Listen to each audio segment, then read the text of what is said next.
The bucket of cold water soaked through Clara's thin dress as it splashed across the marble floor. Her stepmother stood over her, arms crossed, eyes hard as stone.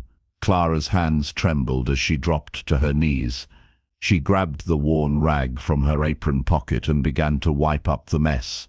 The water was ice cold against her bare knees. "Clumsy fool," her stepmother hissed. "You cannot even carry water without making a disaster. How your father ever thought you would amount to anything, I will never understand." Clara kept her eyes down. She had learned long ago that looking up only made things worse. Her fingers worked faster, pushing the water toward the drain in the corner. The other servants walked past without a glance. They knew better than to help her. Anyone who showed Clara kindness faced her stepmother's wrath. "When you finish this mess, go to the attic," her stepmother continued. "A letter arrived this morning. The Duke of Ashworth needs a cleaning girl for his study. You will go tomorrow at dawn." Clara's heart sank. The Duke of Ashworth was known throughout London as the Ice Duke. They said he never smiled. They said his wife had died 3 years ago and he had not spoken an unnecessary word since. They said his house was as cold as his heart. But Clara had no choice. She never had choices. She lived in what used to be her father's house, but her father was 5 years dead. The house belonged to her stepmother now. So did everything else, including Clara. At 24 years old, she was too old to marry well, too plain to attract attention, too poor to have prospects. Her stepmother reminded her of these facts every single day. "Yes, ma'am," Clara whispered. Her voice was barely louder than a breath. "Speak up, girl. Do you think the Duke will tolerate your mouse squeaking?" "Yes, ma'am," Clara repeated, louder this time. Her stepmother walked away, her silk skirts rustling. The sound faded down the hall. Clara sat back on her heels. Her dress was soaked through, water dripped from her hair. She looked down at her red, raw hands. These hands used to play piano. Her father used to say she had the touch of an angel. Now these hands scrubbed floors. Now they carried buckets. Now they bled from harsh soap and rough work. Clara finished cleaning the water. She wrung out the rag and emptied the bucket. Then she climbed the narrow stairs to the attic. Her room was barely big enough for the small bed that sat beneath the sloped roof. A single window let in grey London light. She had one dress for working, one dress for church. Both were old and patched. She sat on her bed and pulled out the small box she kept hidden beneath the floorboards. Inside was a miniature painting of her mother and father. Her mother had died when Clara was born. Her father had raised her alone until he married again when Clara was 16. Everything had changed after that. Clara touched her mother's painted face. People said Clara looked like her, dark hair, blue eyes, a small frame. But her stepmother said Clara was plain. Her stepsisters, both younger and already married, had called her ugly. After hearing it enough times, Clara had started to believe it. She put the miniature away and lay down on her thin mattress. Tomorrow she would meet the Ice Duke. Tomorrow she would clean his study. She wondered what kind of man he was. She wondered if he would be cruel like her stepmother, or simply cold and distant. Either way, it did not matter. She would do her work. She would keep her head down. She would survive. That was all she had left. The night was long and cold.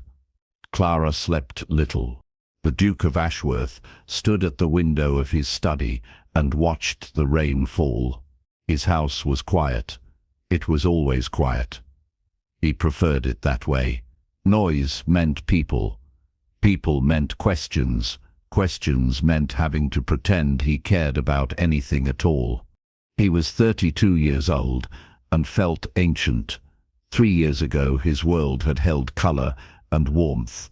His wife, Margaret, had filled their home with laughter. She had dragged him to balls and dinners. She had made him smile even when he wanted to brood. Then she had gotten sick. Then she had died, and he had learned that loving someone meant giving them the power to destroy you when they left. So he had stopped. Stopped going to social events, stopped talking more than necessary, stopped feeling anything at all. It was easier that way, safer. His title and wealth meant people still tried to engage him. Mothers pushed their daughters forward. Business associates invited him to dinners. His own mother wrote letters begging him to return to society. He ignored them all. The only place he found any peace was his study. The room was his sanctuary. Books lined every wall. A large desk sat near the window. His favorite chair faced the fireplace. No one was allowed inside except him, not even the housekeeper. Dust had gathered on the shelves. Papers lay scattered across his desk. He did not care, but his mother had visited last week. She had taken one look at the study and declared it unacceptable. She had insisted he hire someone to clean it. Someone quiet, someone who would not bother him with chatter, someone who understood their place. His butler had found such a person, a girl from a declining household, the daughter of a gentleman, now reduced to service. Her name was Clara Bennett. She would arrive this morning. She would clean his study twice a week. She would be invisible and silent, exactly what he wanted. The clock chimed 6. She would be here soon. He moved away from the window and sat at his desk. Among the scattered papers lay a small sketchbook. He picked it up and opened to a page in the middle. A woman's face looked back at him, not Margaret. Someone else. Someone he had seen only once. It had been 6 months ago. He had been walking through the market, a rare trip outside his estate. A young woman had been struggling with a basket of vegetables. The basket had broken. Apples and carrots had rolled everywhere. She had dropped to her knees, frantically gathering them while people walked past. Her face had been flushed with shame. Her dress had been old and patched, but something about her had caught his attention. Maybe it was the determined set of her jaw. Maybe it was the way she had thanked an old man who stopped to help, her smile genuine despite her embarrassment. Maybe it was the sadness in her eyes that had matched his own. He had stood there frozen, watching her. He had not helped. He had not spoken. He had simply stared like a fool. Later that night he had drawn her face from memory. Then he had drawn it again and again. He had filled pages with her features. The curve of her cheek, the line of her neck, the way her dark hair had fallen from its pins. He told himself it was just practice. He had once enjoyed sketching. This was merely a way to pass time. But he knew the truth. Something about her haunted him. He closed the sketchbook and shoved it into a drawer. It was foolish. He would never see her again. She was just a stranger in a market. He needed to focus on the present, on the work in front of him, on the empty days that stretched ahead. A knock sounded at the study door. "Enter," he called. His butler, Morrison, stepped inside. "Your Grace, the cleaning girl has arrived. Send her in, then leave us." "Your Grace, is it proper to be alone with—" "Morrison, she is a servant. I am a duke. No one will question propriety. Send her in." Morrison bowed and disappeared. A moment later, a figure appeared in the doorway. The Duke did not look up from his papers. He heard light footsteps cross the floor. He heard the rustle of a cheap dress. He heard soft, nervous breathing.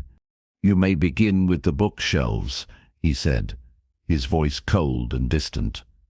"Do not touch my desk. Do not speak unless spoken to. Do not disturb me." Is that clear? Yes, Your Grace. The voice was quiet, familiar somehow. He looked up, and his world stopped. Standing before him, holding a bucket and rags, was the woman from the market, the woman whose face he had drawn 100 times, the woman who had haunted his thoughts for 6 months.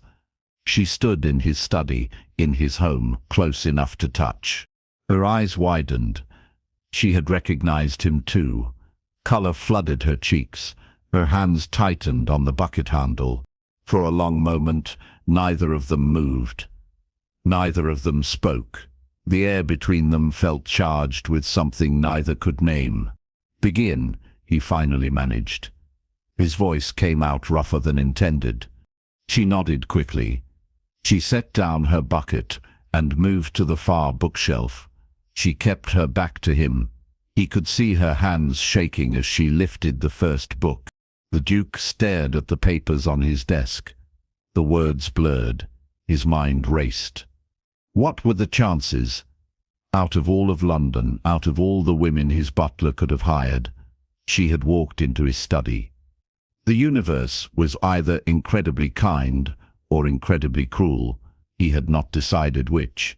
He pulled open his desk drawer. The sketchbook lay inside. On the open page, her face stared up at him. The same face now in his study. The same sad eyes, the same determined expression. He looked from the drawing to the woman dusting his books. His hands moved before he thought. He lifted the sketchbook and set it on his desk, open to her portrait. Then he leaned back in his chair and watched her work. She moved carefully, methodically. She treated each book with respect. She did not rush. She did not make unnecessary noise. She was exactly what his mother had requested, invisible and silent. But to him, she was anything but invisible. She was all he could see. Clara's heart pounded so hard she thought it might burst from her chest. She kept her eyes on the books in front of her. She tried to focus on dusting each spine, but she could feel his gaze on her back, heavy, intense, burning. She had recognized him immediately. The man from the market. The man who had stood frozen, staring at her during the worst moment of her life. She had thought about him sometimes in the months since, wondered why he had looked at her that way, wondered who he was. She had never imagined he was the Duke of Ashworth. She had never imagined she would see him again. And now she stood in his study, trembling like a leaf in wind. She had no idea what to do. Should she acknowledge that they had seen each other before? Should she pretend this was their first meeting? What did a servant say to a duke who had witnessed her humiliation? Nothing. She should say nothing. That was safest. She finished the first bookshelf and moved to the second. Her dress was still damp from this morning's bucket incident. She probably looked even more pathetic than she had in the market. The thought made her cheeks burn hotter. Behind her, she heard the Duke shift in his chair, heard papers rustle, heard his breath, steady and controlled. The room felt too small, too warm despite the cold rain outside. She wished she could disappear. She wished she was anywhere else. "You dropped your basket," he said suddenly. Clara froze. Her hands stilled on a book spine. He was speaking to her about that day. She did not know how to respond. Yes, Your Grace," she finally whispered. "I should have helped you." The words hung in the air. Clara slowly turned to face him. He was watching her with an expression she could not read. His eyes were dark grey, storm-colored. His face was handsome but hard, like it had been carved from marble, but something in his gaze was not cold. Something there looked almost regretful. "It was no matter, Your Grace," she said softly. "You had no obligation to assist me." "No. But I should have anyway. It was unkind to simply stand there." Clara did not know what to say to that. Dukes did not apologize to servants. They certainly did not express regret over failing to help a stranger in a market. She clasped her hands in front of her and lowered her eyes. "You are too kind to say so, Your Grace. Please, I should continue my work." She turned back to the bookshelf, but his voice stopped her again. "What is your name?" "Clara, Your Grace." "Clara Bennett." "Clara," he repeated. The way he said it made her name sound different, softer, like something precious. "You may look at me when I speak to you, Clara. I dislike talking to the back of someone's head." Slowly, Clara turned around again. She raised her eyes to meet his. It felt strange, dangerous. Servants did not look directly at their employers, but he had commanded it, and she had learned to obey commands. His gaze held hers. She saw something flicker in those grey eyes, something that looked almost like pain, or loneliness, or perhaps she was imagining things. Perhaps she was projecting her own feelings onto him. "You will come twice a week," he said. "Tuesdays and Fridays. You will clean the study while I work. You need not worry about disturbing me. In fact," he paused, looked away, looked back. "In fact, I find I do not mind the company." Clara's eyes widened. She had not expected that. Everything she had heard about the Ice Duke suggested he hated company, that he tolerated no one in his private spaces. Yet here he was, saying he did not mind her presence. "As you wish, Your Grace," she said. He nodded. Then he did something that shocked her completely. He stood. He walked around his desk. He came to stand a few feet away from her, close enough that she could see the lines around his eyes, close enough that she could smell cedar and something else, something warm and masculine. "If you need anything while you work here, you may ask Mrs. Winters, the housekeeper. She will provide whatever supplies you require. You will also take tea at 10 o'clock in the kitchen. Those are the rules." "Thank you, Your Grace." He nodded again, but he did not move away. He stood there, looking at her. His expression was troubled, like he was trying to solve a puzzle he did not understand. "You may continue," he finally said. Then he turned and walked back to his desk. Clara released a breath she had not known she was holding. She turned to the bookshelf and picked up her dusting cloth, with shaking hands. What had just happened? Why had he been so kind, so human? Nothing about this morning made sense. She worked in silence for the next hour. The Duke sat at his desk, shuffling papers. Sometimes she felt his eyes on her. Sometimes she heard him sigh. Once she heard him whisper something under his breath, but she could not make out the words. At 10 o'clock, Morrison appeared at the door. "Miss Bennett, tea is ready in the kitchen." Clara set down her cloth and turned to the Duke. "Your Grace, may I?" "Go," he said without looking up. "Take your time." She bobbed a curtsy and followed Morrison out. As she walked down the hall, her mind spun. She thought about the way the Duke had looked at her, the way he had apologized, the way he had said her name. It was all very strange. But strange was better than cruel. Strange was better than cold indifference. Strange she could work with. She did not know it then, but her life had just shifted on its axis. Nothing would be the same after today. The universe had put her in the path of a lonely Duke with a sketchbook full of her face, and fate had plans neither of them could see coming. Over the following weeks, a pattern emerged. Clara arrived every Tuesday and Friday at dawn.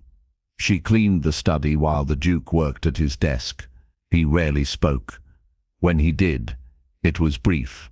"Good morning, Clara," or "Thank you, Clara," or sometimes just a nod. But she noticed things, small things. The way he watched her, from the corner of his eye, the way his jaw tightened when she struggled to reach a high shelf, the way his hand would pause mid-writing when she moved past him. And there were kindnesses, small but significant. One morning, she arrived to find a step stool waiting near the tall bookshelves. She had been stretching on her toes the previous week. He must have noticed. He must have ordered the stool brought in. When she glanced at him, he kept his eyes on his work, but she saw the smallest hint of color on his cheeks. Another time, rain had soaked through her thin cloak on the walk to his estate. She had shivered as she worked, her dress damp and cold. The next Friday, a new cloak waited in the servants' hall. Mrs. Winters said the Duke had ordered it for the cleaning girl who walked in the rain. It was thick and warm and lined with soft fabric. Clara had cried when she put it on. These small gestures confused her. Dukes did not notice servants. They certainly did not order step stools and cloaks for cleaning girls. But the Duke of Ashworth was not like other nobles. She was beginning to understand that. She also began to notice his loneliness. The way his shoulders slumped when he thought no one was watching. The way his hand would drift to a miniature painting on his desk. A beautiful blonde woman, his late wife Clara assumed. The way his study felt less like a workspace and more like a tomb, a place where he had buried himself alive. It made her heart ache. She understood loneliness. She lived with it every day. Perhaps that was why she started doing small things too. She noticed he never had fresh flowers in his study. So she brought in wildflowers from the estate gardens and placed them in a vase near his desk. He said nothing. But the flowers stayed, and each week after, a new vase waited for her, filled with water, ready. She noticed his tea grew cold while he worked, so she began refreshing it quietly every hour. He never asked her to. But one morning she found a plate of biscuits beside the tea tray. Mrs. Winters said the Duke had ordered them for the girl who took care of his tea. They were building something fragile and undefined, something that existed in glances and small kindnesses, something neither of them dared name. One Friday morning, 5 weeks after Clara started working at Ashworth House, everything changed. Clara arrived as usual.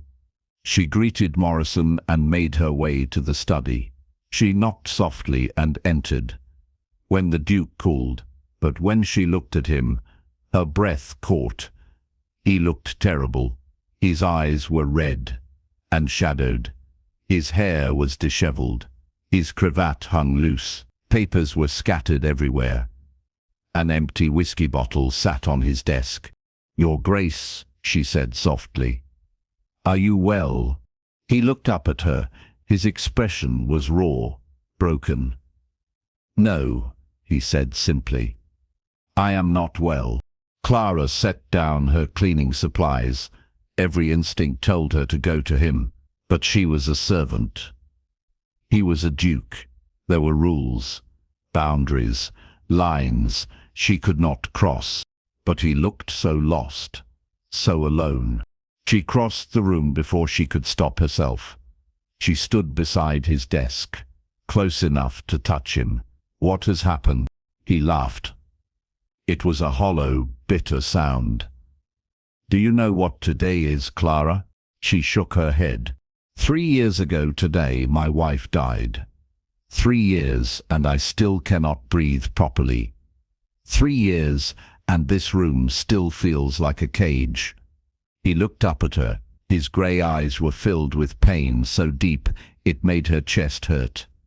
"Tell me, Clara, does it ever stop hurting?" Clara's throat tightened. She thought of her father, of the grief that still lived in her bones 5 years after his death. "No," she whispered. "It does not stop, but it changes. It becomes something you can carry, something that makes you gentle instead of bitter. If you let it." He stared at her. How do you know? I lost my father 5 years ago. He was all I had. When he died, I died too. For a while.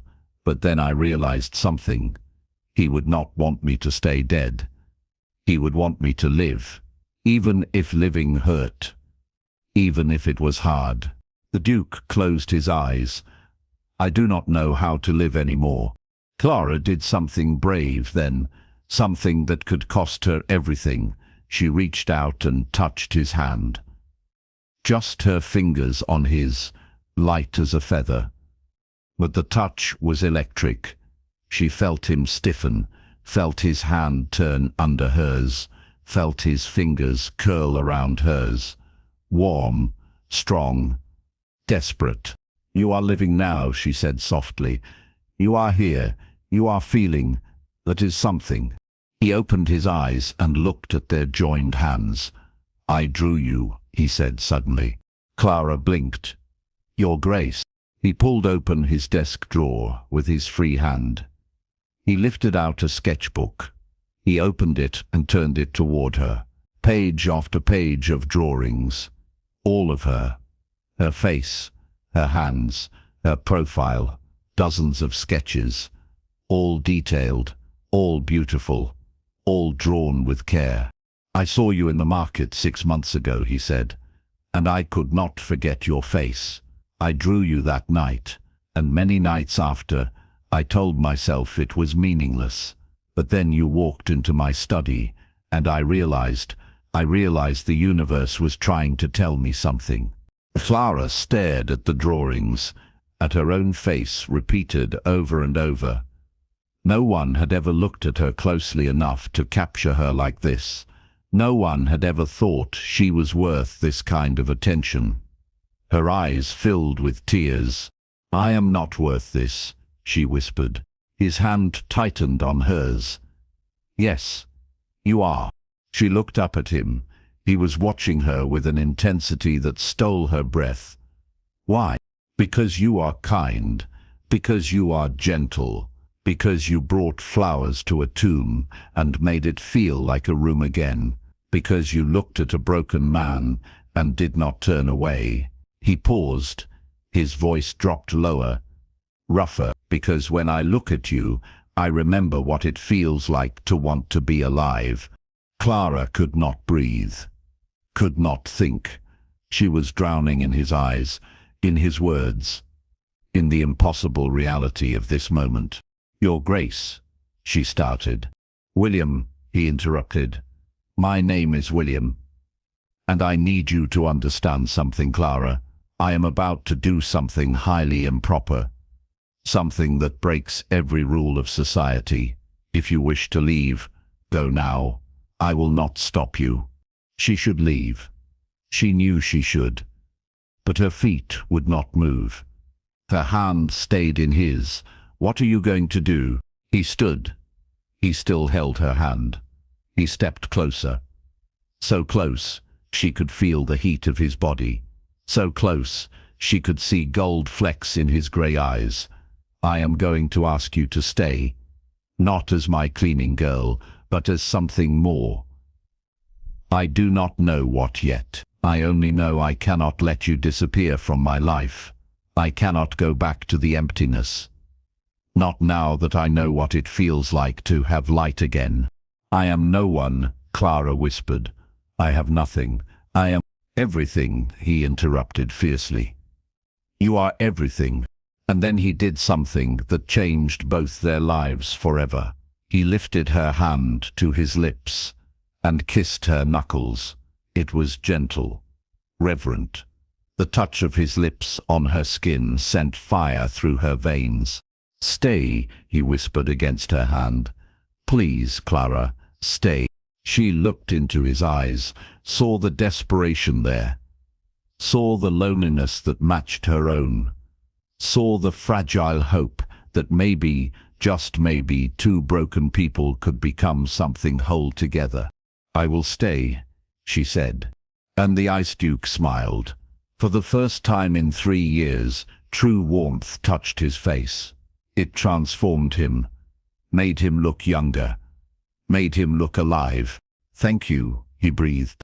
He did not let go of her hand, and she did not pull away. They stood there, together, as morning light streamed through the windows. Two people who had been alone for so long. Two people who had finally found someone who understood. Outside the study door, Mrs. Winters passed by. She heard voices inside, heard something that sounded almost like laughter. She smiled to herself and kept walking. About time, she thought. About time the Duke remembered he was human.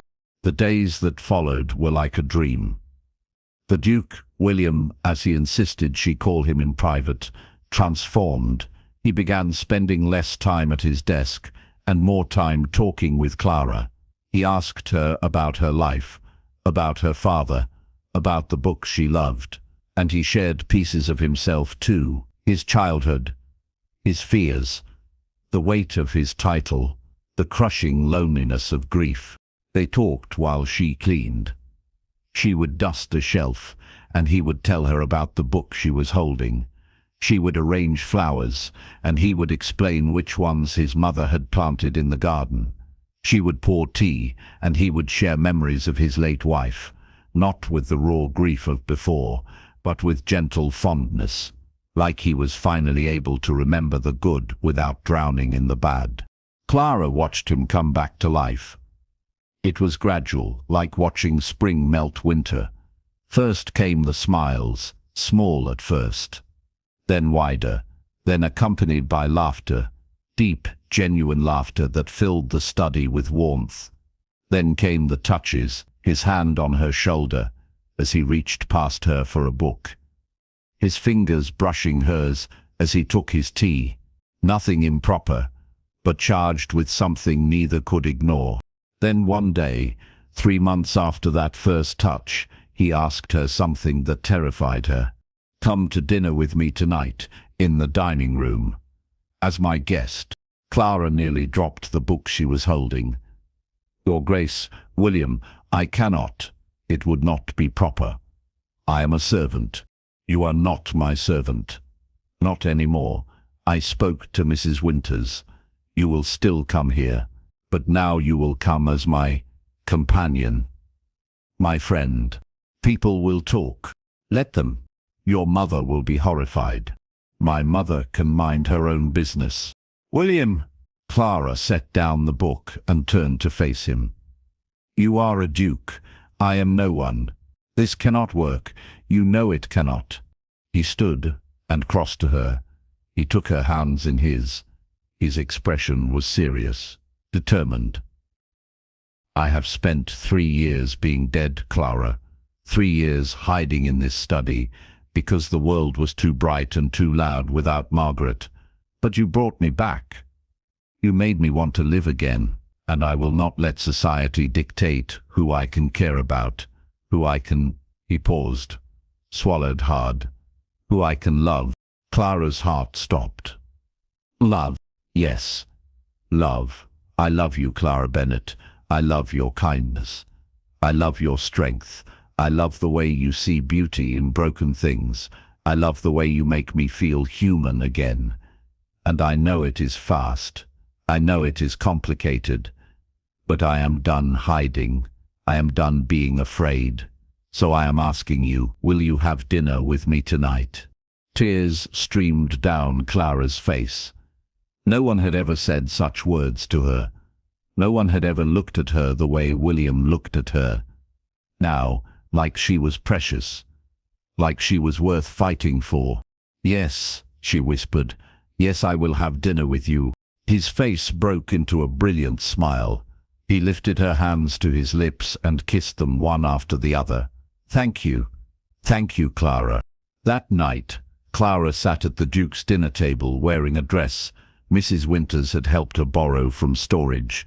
It was simple but elegant, blue silk that matched her eyes. William sat across from her in formal evening wear. Candlelight flickered between them. The food was rich and delicious, but neither of them ate much. They were too busy talking, too busy looking at each other.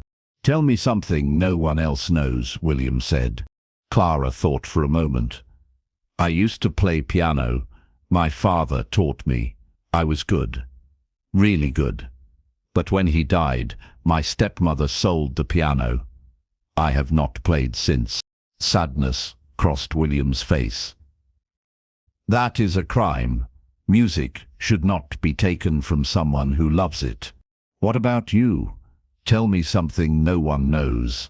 He was quiet for a long moment. Then he said, I blamed myself for Margaret's death. She got sick, and I could not save her. I spent 3 years thinking I had failed her, that if I had been stronger or smarter or better, she would still be here. But talking to you, hearing your own grief, I am starting to understand that death is not a failure. It is just a terrible, unavoidable part of life. Clara reached across the table. She took his hand. She would not want you to suffer. She would want you to be happy. I know, he said softly. And I think I am starting to be happy again. Because of you. They sat in comfortable silence after that. Hands linked across the table. Two wounded souls finding healing in each other. Later, William walked Clara to the servants' entrance.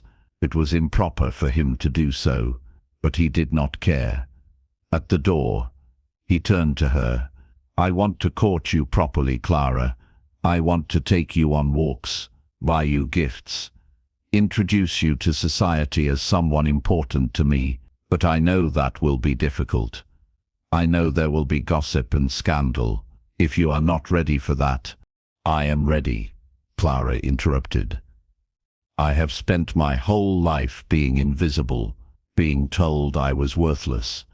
But you see me, you make me feel valuable, and I would face any scandal to keep feeling this way. William's eyes glowed with warmth. Then we will face it together. He lifted her hand and kissed it. Good night, Clara. Good night, William. She walked home that night, feeling like she was floating, like her feet barely touched the ground. For the first time in years, she felt beautiful. She felt seen. She felt loved. She did not know that across London, in her stepmother's house, plans were being made. Plans that would test everything she and William had built. Plans that would force them to fight for their happiness. Because happiness, once found, is never given freely. It must be earned. It must be defended. And Clara and William were about to learn just how hard they would have to fight to keep the love they had found in a study full of books and drawings and second chances. The scandal broke 3 weeks later. Someone had seen Clara leaving Ashworth House. Someone had talked. Soon all of London whispered about the Duke of Ashworth and his servant girl, about how he had lost his mind with grief, about how she had seduced him for his money. The whispers grew into rumors. The rumors grew into outrage. Clara's stepmother heard the gossip at a tea party. She arrived at Ashworth House the next morning, her face twisted with fury and calculation. Morrison tried to stop her, but she pushed past him and marched straight to the Duke's study. Clara was there, arranging books on a shelf. William was at his desk. They were laughing about something. The moment was warm and perfect, until the door slammed open. You, her stepmother hissed, pointing at Clara. What have you done? Clara turned pale. Stepmother, do not speak. You have brought shame on our family, consorting with a duke, acting above your station. You are a servant, a nobody, and you will come home with me right now. She is not going anywhere, William said. His voice was cold as ice. He stood and moved to stand beside Clara. And you will not speak to her that way in my home. Clara's stepmother turned her glare on him. Your Grace, with all due respect, you do not understand what she is. This girl is a burden. A mistake. Her father pitied her, and I have been kind enough to keep her fed and housed. but if you think she is worthy of your attention, you are mistaken." "That is enough," William said sharply. "You know nothing of worth. Clara has more grace in her smallest finger than you have in your entire being. And if you think I will let you take her back to a place where she is mistreated, you are very much mistaken. She is family. She belongs." "She belongs here," William interrupted. "With me." The room went silent. Clara stared at William. Her stepmother's mouth fell open. "Your Grace, surely you are not suggesting—" "I am suggesting exactly what you think. Clara will not return to your home. She will stay here, as my future wife." The world tilted. Clara grabbed the bookshelf for support. "William," she breathed. He turned to her. His eyes were fierce but gentle. "I should have asked you properly, with a ring and flowers and words planned out. But I will not let this woman take you from me. So I am asking now in front of her, so there is no doubt. Clara Bennett, will you marry me?" Tears streamed down Clara's face. "Yes, oh yes." He pulled her into his arms. She buried her face in his chest. Behind them, her stepmother made a strangled sound. "This is madness. You cannot marry a servant. Society will never accept it." "Society can do as it pleases," William said over Clara's head. "I am a duke. I have wealth and title and power, and I choose to use all of it to protect the woman I love. If society has a problem with that, they can speak to me directly." He released Clara and crossed to the door. He opened it wide. "Morrison, please escort this woman from my home. She is no longer welcome here." Morrison appeared immediately. "Of course, Your Grace." Clara's stepmother sputtered. "You cannot. You will regret this." "The only thing I regret is not standing up to you sooner," Clara said. Her voice was quiet but strong. "You made me feel worthless for years, but I am not worthless. I am loved, and I will marry a man who sees my value. Goodbye, stepmother." Her stepmother was led away, still protesting. Her voice faded down the hall. The door closed, and suddenly it was just Clara and William again, alone in the study, where everything had begun. William took Clara's hands. "I am sorry I did not ask you properly. You deserved better than a proposal made in anger." Clara laughed through her tears. "I do not care how you asked. I only care that you did. I have loved you for months, Clara. Since the moment you touched my hand and told me I was still alive, you saved me. And I want to spend the rest of my life making sure you know how extraordinary you are." "I am not extraordinary. I am just me. Just you is everything." He leaned down, slowly, giving her time to pull away. But she did not pull away. She rose on her toes, and their lips met in a kiss that was gentle and sweet and full of promise. Her first kiss, his first kiss since Margaret. It tasted like hope, like healing, like coming home. When they pulled apart, both were breathing hard. William rested his forehead against hers. "I will get you a ring, a beautiful one, and we will have a proper wedding. I want everyone to see you walk down the aisle. I want everyone to know that you chose me, that I chose you, that we chose each other. I do not need a big wedding. I just need you. You will have both." And she did. 6 weeks later, Clara walked down the aisle of London's most prestigious church. She wore white silk and carried white roses. Her hair was dressed with tiny pearls. She looked like a princess, but more importantly, she felt like one. William stood at the altar, watching her approach. His eyes never left her face. When she reached him, he took her hand and squeezed it. "You are breathtaking," he whispered. "You are biased," she whispered back. "Completely." They spoke their vows in front of hundreds of people. Many had come out of curiosity, They wanted to see the scandal, the duke and the servant, but what they saw instead was love, real, genuine, transformative love, the kind that made even the hardest hearts soften. When William kissed his bride, the church erupted in applause. Not polite, restrained clapping, but genuine celebration, because even London's jaded society could not resist a true love story. At the wedding breakfast, William's mother approached Clara. The Dowager Duchess had been horrified at first, but William had refused to back down, and eventually she had agreed to meet Clara, to give her a chance. "You have made my son happy," the Dowager Duchess said. "I did not think that was possible anymore. For that you have my gratitude and my blessing." Clara curtsied. "Thank you, Your Grace. I will do everything I can to make him happy for the rest of our lives." "I believe you will."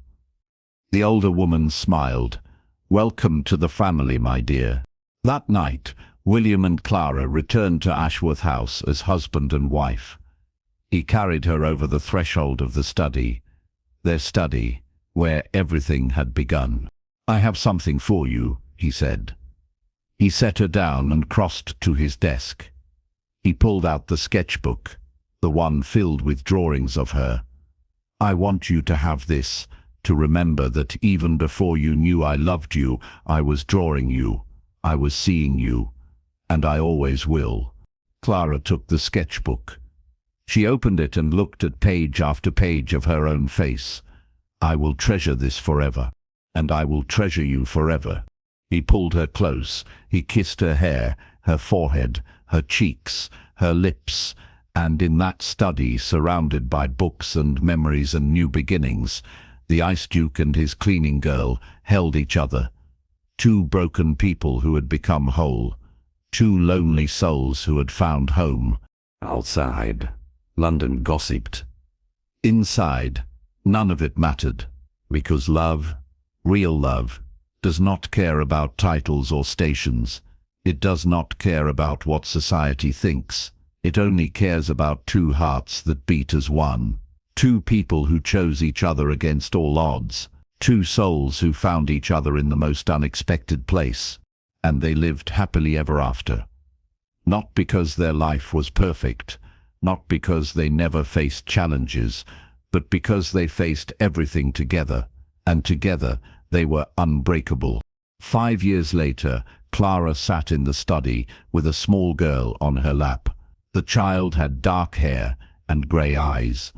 She was 4 years old and loved books almost as much as her parents. "Tell me the story again, Mama," the little girl said. Clara smiled. "What story, darling?" "The one about how you and Papa met." William looked up from his desk. He was smiling. He still worked in the study. But now Clara sat with him. Now their daughter played on the floor. Now the room was full of life and love and laughter. "Well," Clara began, "once upon a time, there was a duke who was very sad and very alone. He lived in a big house with many rooms, but all the rooms felt empty. Until one day, a girl came to clean his study, and when he looked at her, he remembered what it felt like to be happy, and they fell in love." The little girl exclaimed. "Yes, they did. Very much in love." "Because Mama is beautiful and kind," the girl said seriously. "Very beautiful and very kind," William agreed. He stood and crossed the room. He kissed his daughter's head. Then he kissed his wife. "And I am the luckiest man alive because she chose me." "I would choose you 1,000 times, Clara said softly. "And I would choose you every time." Their daughter giggled. "You are being silly." "We are being happy," William corrected. "There is a difference." He scooped up his daughter and spun her around. Her laughter filled the study. Clara watched them with a full heart. She thought about the girl she used to be, the one who thought she was worthless. The one who scrubbed floors and lived in an attic. That girl would never have believed this life was possible. But it was possible. It was real. and it was hers. Because sometimes the most beautiful stories start in the darkest places. Sometimes broken people find each other and become whole. Sometimes love appears when you least expect it. In a study, with a sketchbook full of drawings and a duke who learned that the best way to heal is to open your heart to someone who understands your pain. And sometimes, just sometimes, happily ever after is not just a fairy tale. It is a choice, made every single day, by two people who refuse to give up on love, who refuse to give up on each other, who chose hope over fear, joy over sorrow, together over alone. That is the story of the Duke and his cleaning girl, a story that began with a portrait on a desk and ended with a lifetime of love. A story that proved that worth is not determined by titles or wealth, but by the courage to be vulnerable, the strength to keep loving even when it hurts, and the belief that everyone, no matter who they are or where they come from, deserves a chance at happiness. And Clara and William, they took that chance and built a life more beautiful than either had dreamed possible together.